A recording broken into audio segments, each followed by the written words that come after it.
while they lose J.C. Horn, Israel McQuamu, and I don't think it's necessarily going to be a strength or a top half of the league defense, but I asked this question to you simply, Brett. How can they be any worse than they were a year ago? I mean, we're talking 36 points per game and 452 yards per game. They can still be a below average unit and be, I think, far better than they were in 2020. What say you?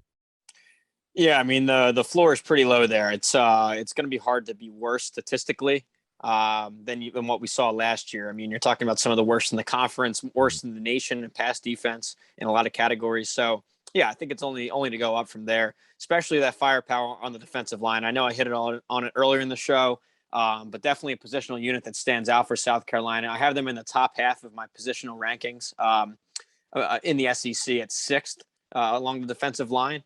And again, it's that that duo of 5 stars that I really think takes the next step this year. You have Zach Pickens there, made an impact as a sophomore starter last year. He's going to take another step, and then Jordan Burch, the hometown kid. It's what a nice weapon for White to use in this defense, whether it be at outside backer, at some kind of edge rusher, defensive end. I think he's been playing at edge, but still, I mean, there's firepower up front. I really like it.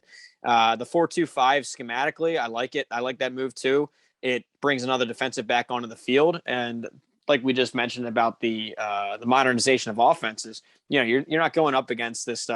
Teams aren't trying to beat you in a phone booth anymore. It's more spread out. It's more passing, right? So I like the trading some size for speed on the outside. So it's a matter of who's going to fill those roles though in the secondary.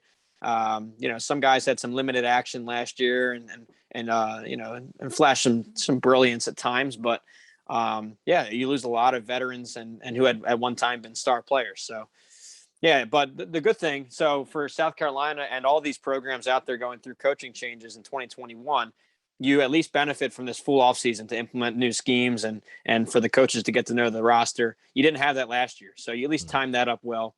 And also it's going to be a whole new time with this transfer portal to see if coaches and new staffs can really accelerate the rebuild process, because it used to be, hey, you took over a program, you need 3 whole years and whole recruiting classes to really get your guys, as they call it, your guys into the program.